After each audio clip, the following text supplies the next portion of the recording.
Hi there, hello everybody, and welcome back to another Love and Action Daily Boost program. On Sundays, we're joined by Tara Paolo Studio. Who are you in the world today? Oh, I was so prepared for you to introduce yourself that I was on a different screen trying to share this out. I'm Tara Priolo. I'm your resident Black biracial multi-passionate musician. I talk about the ish that nobody wants to talk about and push you to do the same. Who are you in the world on this I'm weird Dr. chakra day? Flo. I'm Dr. Flo, not telling you what I heard, but what I know. What I know is that you're loved and lovable. You've always been loved and lovable, and you're always going to be loved and lovable for the rest of your life. And how you feel and engage your loved and lovable nature today is going to determine your future. You want that great sex, that great food, that great adventures. You want to be happy, healthy, and free.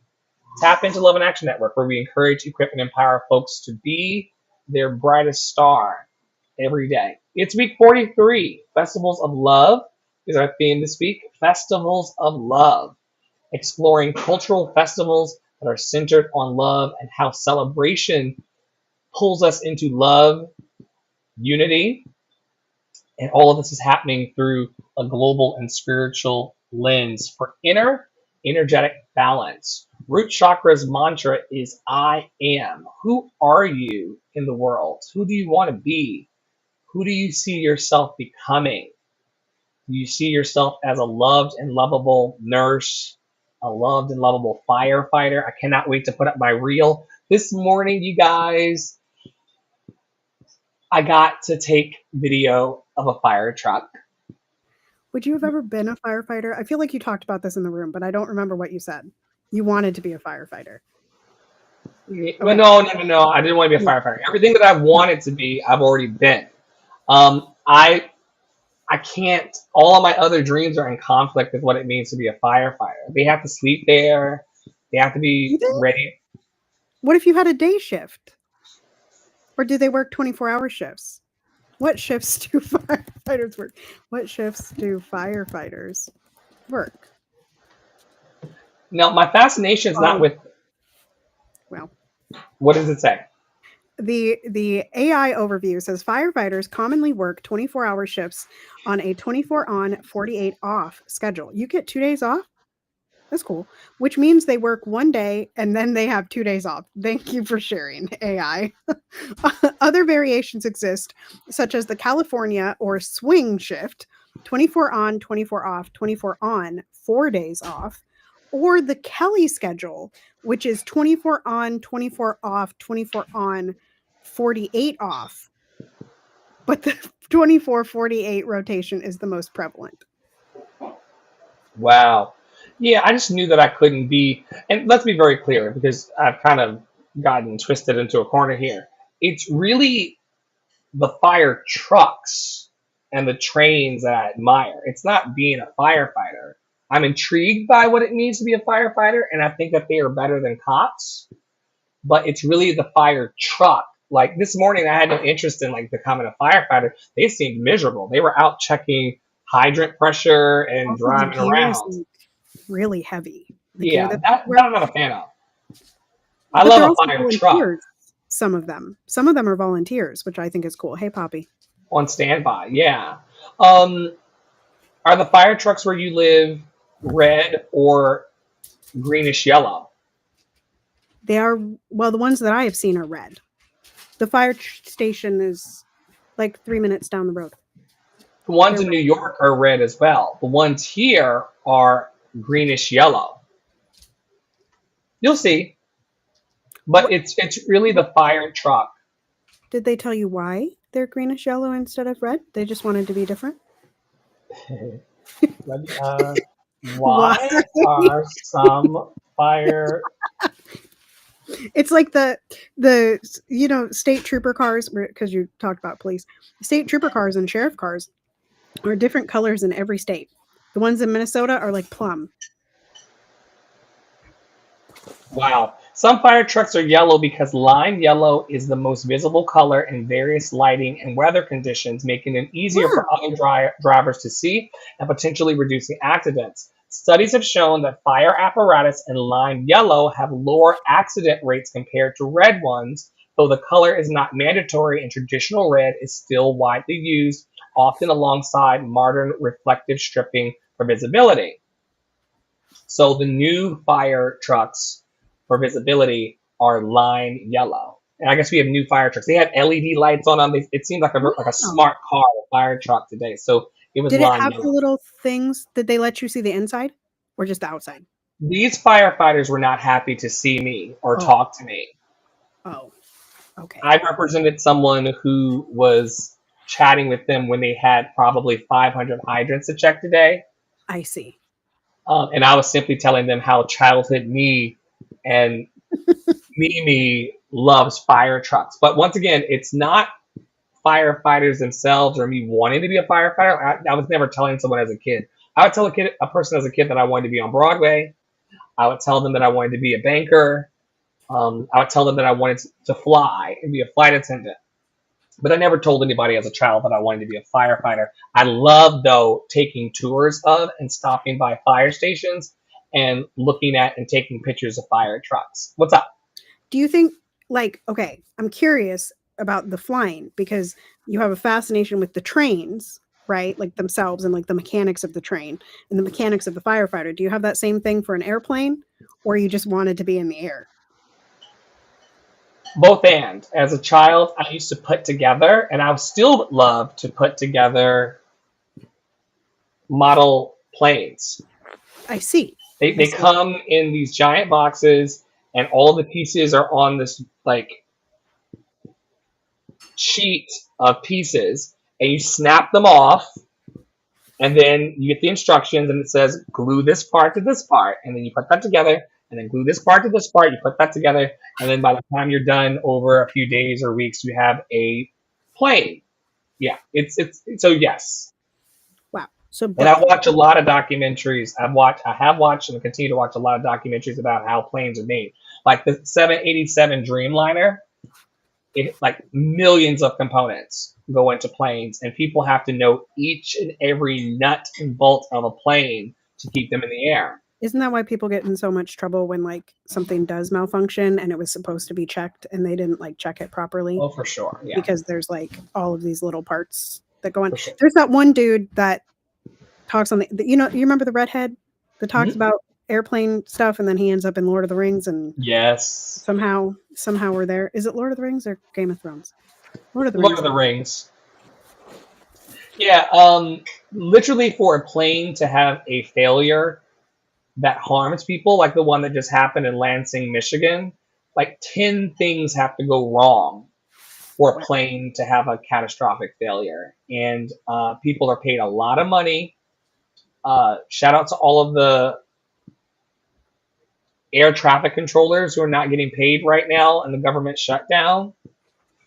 They're going there just to keep people safe and to keep the rings of safety from breaking and causing accidents. But yeah, very fascinated by fire trucks, trains, and planes. And when I walked up to the firefighter this morning, he rolled his eyes and rolled down the window like, what does this guy want? I said, I've been fascinated with fire trucks since I was a child. Can I take pictures and a Snapchat of your fire truck? And he went, okay. And then the lady firefighter got in, and he says, if you want, we can make the front light spin for you. And the female firefighter went, and then they did it for me. And then by the time I was like, yay, you did it for me, they were already revving their engine to pull out of the parking lot. They were like, we gave you your moment, sir. Please step aside. But my favorite days in elementary school were the days where the dump trucks and the bulldozers and the fire trucks and the police cars came to the school for like community day. Yeah. And they turned the sirens on and stuff. Carnival days. That's when they came to our school. Like with we had the little rubber ducky thing where you pick a duck and you get a prize, but also the fire truck was there. And so we could tour the fire truck and like see the dashboard and stuff. No matter what city I'm in, and you've never been with me one-on-one in a city, but no matter what city I'm in, I'm always going to the fire station and asking if I can take photos. I've got photos in fire stations all over the country. And my And favorite firefighters were the New York firefighters. They always, in Queens and Brooklyn and also in the city, they always let me take pictures with their fire trucks. that's And nice. they keep their pants and stuff outside of the truck so they can just jump in them and go off. Yeah, and they got the little poles in the that you stand Yes. down. Yeah, Very yeah. fascinating, but I don't want to be one at all. Okay. That sounds stressful. I feel like I don't want to be responsible for life and death in that way. It's one of the reasons why I didn't become a pediatric surgeon. Like that's something that I wanted to do ever since I was a kid, and then I was like, I don't want to Now, hold life and death in my hand like that. now flight attendants are trained to do everything a firefighter can do on the ground. We're all trained to do that in flight because when you are at 40,000 feet, there you can't call for a firefighter. Are you sure? They might have put that on the plane now. They got Wi-Fi. Sometimes people text me from plane flights. So I'm trained to do everything a firefighter can do on the ground at 40,000 feet, but never in my life have I wanted to be one. I just really like flashing lights. Well, those are fun. That's Discord. I don't know why And Discord. speaking of flashing lights, we're talking this week about festivals of love. And today we're going to talk about being grounded in love's traditions. The theme is belonging, ancestry, and the roots of love across cultures. So the reason why I'm speaking us through this, if you're listening over on X, Facebook, YouTube, Spotify, Substack, Apple Podcasts, and Google Podcasts, the reason why I'm pushing us down the track is because I was cooking lunch slash dinner for Poppy and I, and Tara said, "Are we doing Boost today?" And I was like, "When were we I supposed to said, do could it?" I get an ETA? He could have told me no. No, I need this done so I can go and eat. I need this And watch over. Justin Jefferson win the second half. That's I need this done. So here are your questions to reflect into this week's theme, Festivals of Love. First question is, what traditions or festivals from your lineage celebrate love, family, or unity? What traditions or festivals from your lineage celebrate love, family, or unity? How do community gatherings strengthen your sense of belonging and security? How do community gatherings strengthen your sense of belonging and security? Which cultural rituals make you feel most grounded and connected to the earth? Remember, it's Root Chakra Day. It's all about taking your roots firmly planted into the ground and using the roots of your life to anchor you in the storms of your life, which may have happened already or could come. Which of those rituals in your culture make you feel most grounded and connected to the earth? What does home mean to you when expressed through acts of love and celebration? What does home mean to you when expressed through acts of love and celebration? My last question to share today is, how can honoring your ancestry deepen your relationships with love today? How can honoring your ancestry deepen your relationship with love today? For me, before I hand it over to Praolo, you will find my legal last name, my government last name, Stith. It's like Smith with a T. Stith. You will find that in the slave registries of Petersburg, Virginia. I'm a native Virginian. You will see that name throughout slave registries. Whenever I see my last name written in the slave logs of, or the enslaved people logs of Virginia, I think about all that they had to do in the name of love to create the conditions for me to be the fantastic, awesome human I am today. Lots of love, lots of strength, lots of courage went into their lives in those enslaved people logs in order to continue to want to propagate more humans into the world. I'm telling you all, on a recorded line that if I were enslaved, the last thing on my mind would be to have more enslaved people and to make love, to put people on the earth, you know. But the fact that they loved each other so much and wanted to have families so much and wanted to pass the traditions of their love on to future stiffs who would live in Virginia and one day appear on Broadway. Wow, Wow. what a big deal. And the Wow. way that I honor them is by continuing to live my best. And the reason why I'm doing this is because I'm pointing to a colorful background. We have the Love and Action logo designed by Poppy Water out of the House of Mommy Water, the scroller that's below. This is how I honor my ancestors and deepen my relationship with love for myself and love for the planet. What about you?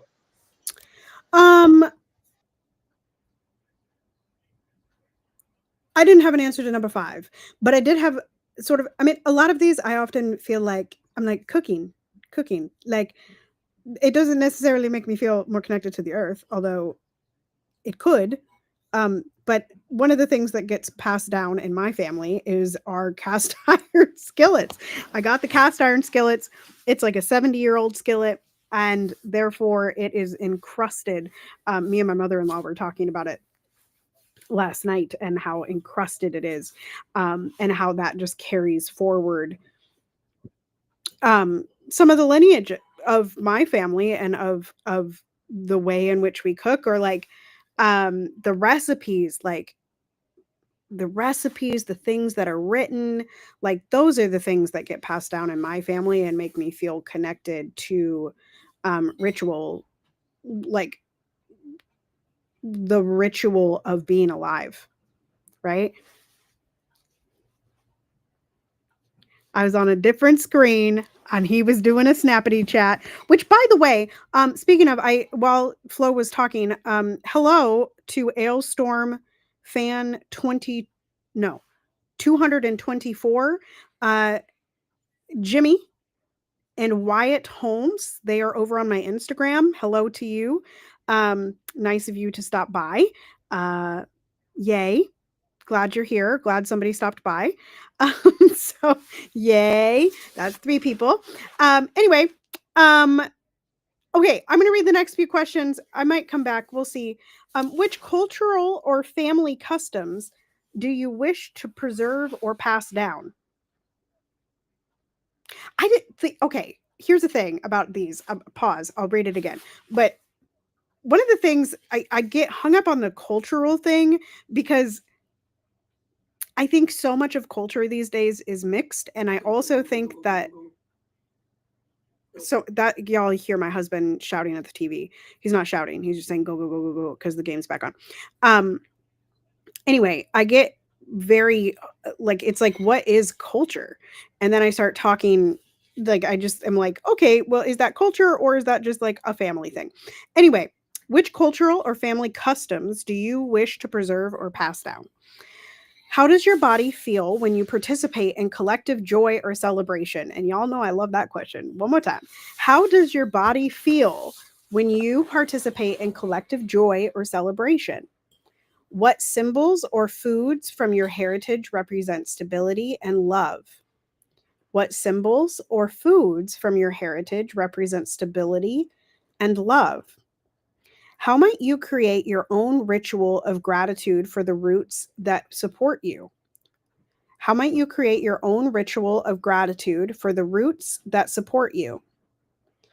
In what ways do cultural celebrations help you release fear and embrace trust in life?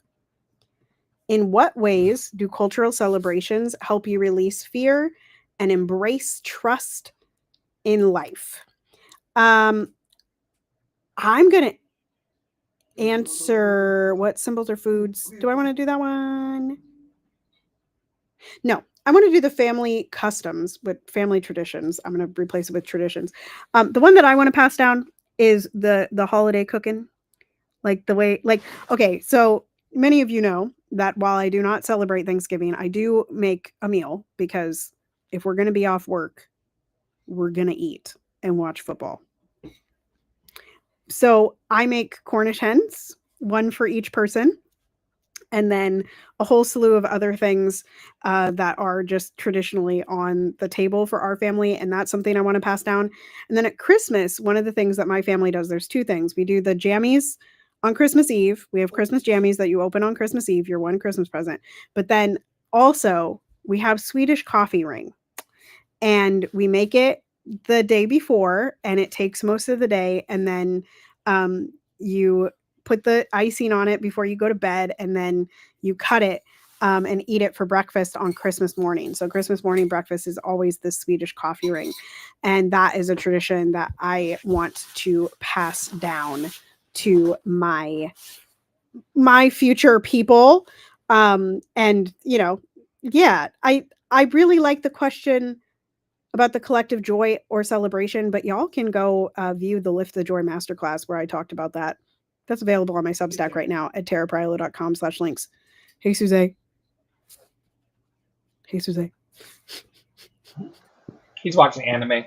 Oh. What symbols or foods from your heritage represent civility and love? Fried fish and fried chicken. Yes, fried fish for sure. And people try to call us the watermelon people. I'm not sure if you all were around last week when the young GOP group chat was exposed. I didn't read any in of the it. news, and they call us the watermelon people. And so fried chicken and fried catfish and fried fish is one of those watermelon people dishes. Let me tell you something.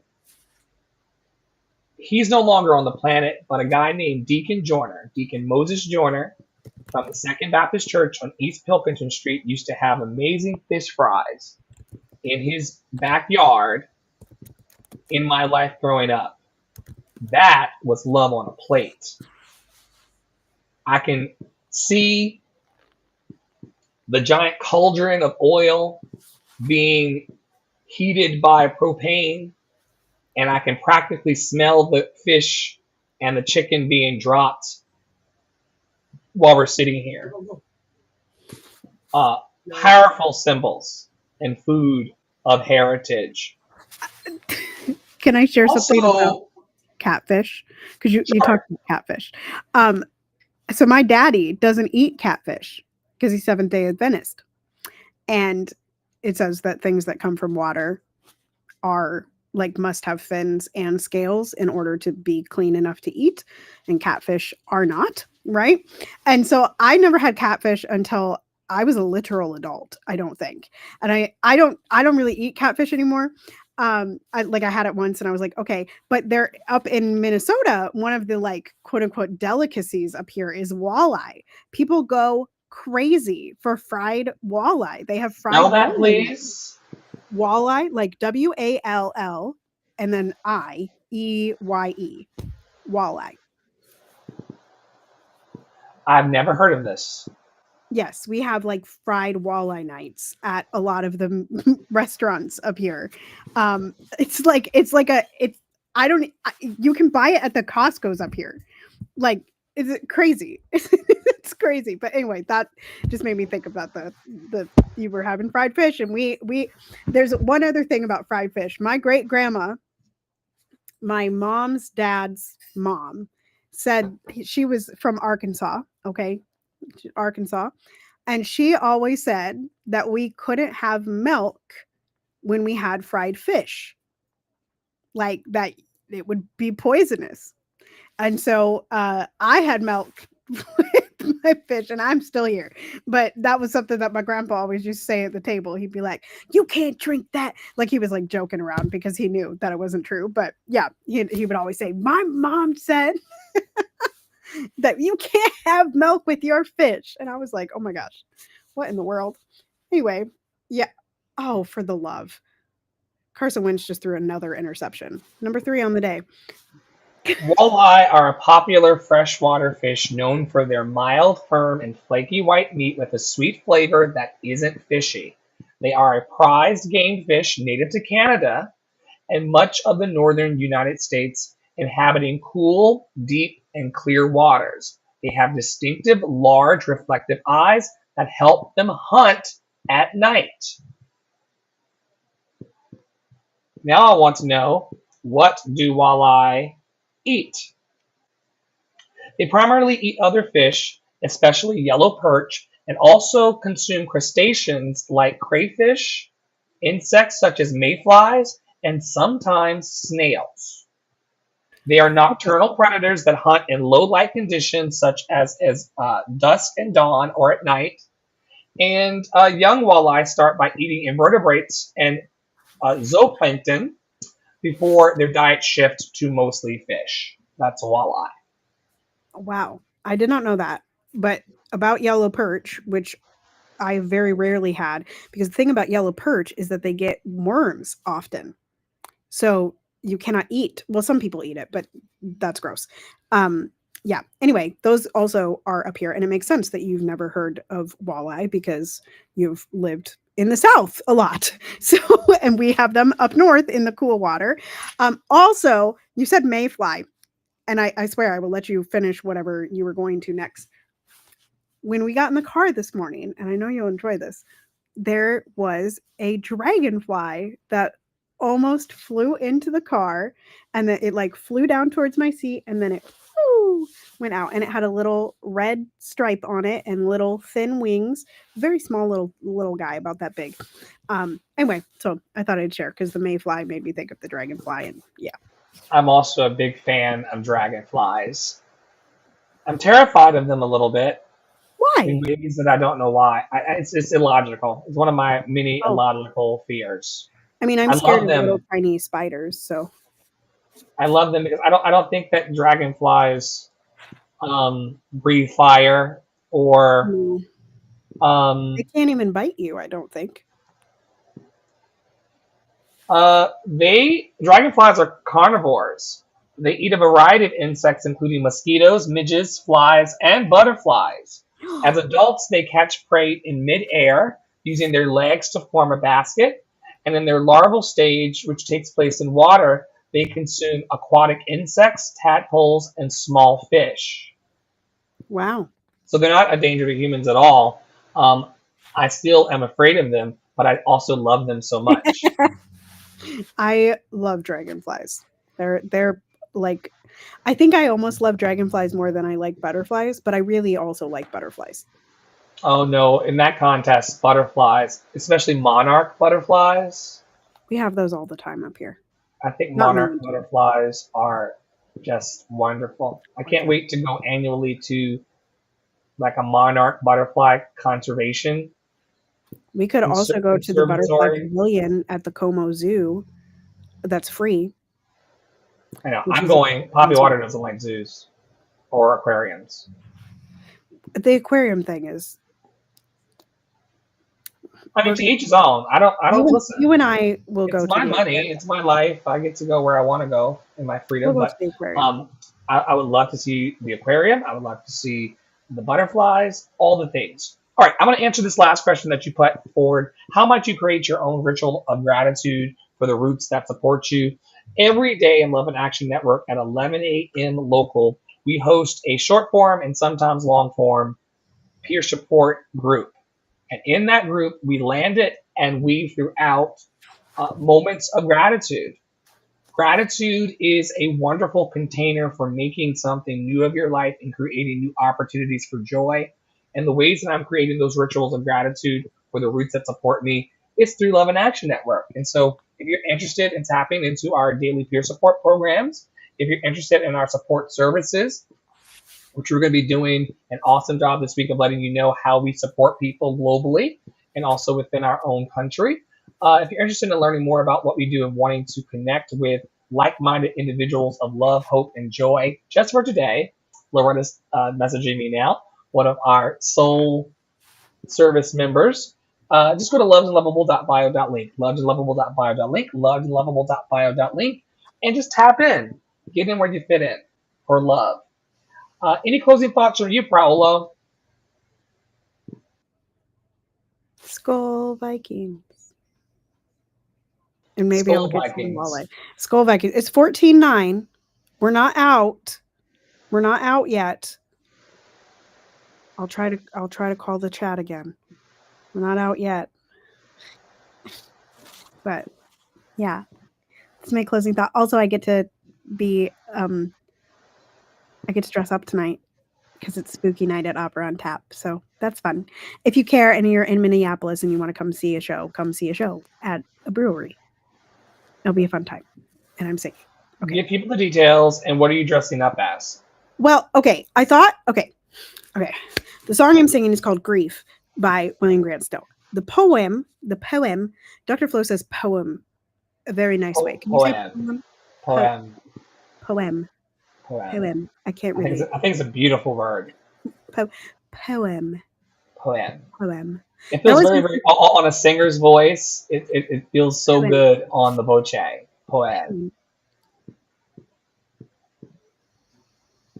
Stay focused, Paolo. My dinner is waiting. The Eagles just got a touchdown.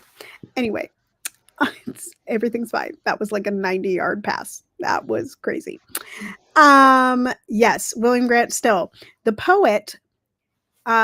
He wrote this song about he was in a cemetery and he saw a weeping angel, which those of you that have seen Doctor Who, you know how we feel about weeping angels. Okay. And he wrote this poem, and William Grant Still said it. And so initially I was going to like dress up as the weeping angel, but then tonight's thing is called like spooky something. And so I found a shirt this morning that says spooky on it. And I think I'm going to wear that and maybe just do my makeup as a dead person or as a statue.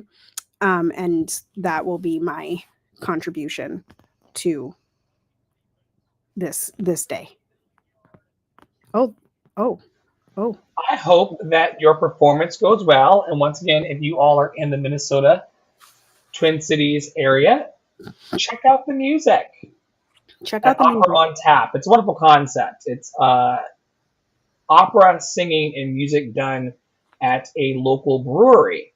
So two of my favorite things are colliding. Yeah, and it's a national. Well, it was a national thing. So there are different chapters. There's probably a chapter near you if you live in a big enough city. I think there is one in Atlanta. So yeah, they exist all over. Check it out. They're usually kind of chill cabaret style opera in a bar. Opera where you wouldn't expect it. Awesome. Thanks for watching, everybody, and holding space for love with us daily. We're so grateful for you being here. Thanks also to Poppy Water, who's folding laundry over my shoulder here for the 7-Day Pillar Challenge from the House of Mommy Water. Be on the lookout for our Love in Action featured people feed over on Threads. I started that up this afternoon. So Tara Paolo Studio, Poppy Water 33, Ryan Writes 2, and myself have lots of words to offer into the world. And so be looking for that public feed for some of your favorite voices out of Love in Action Network. And on behalf of, once again, Tara Paolo Studio, Poppy Water 33, and myself, Ask Dr. Flo on all platforms. Thank you to Vibes and Highs. Says in the comment section, hello, Doc. Just passed by one of your videos. I enjoyed it. Definitely subscribing. Thank you so much. Follow the love. On behalf of all of us, stay in your power, stay in your joy, stay loved and lovable. And we'll see you very, very soon around the network. And go to the link, lovedandlovable.bio.link, lovedandlovable.bio.link, lovedandlovable.bio.link. There's a link that says our connection points. We are on every platform. Just follow us towards love, and we'll see you very, very soon around our fantastic back.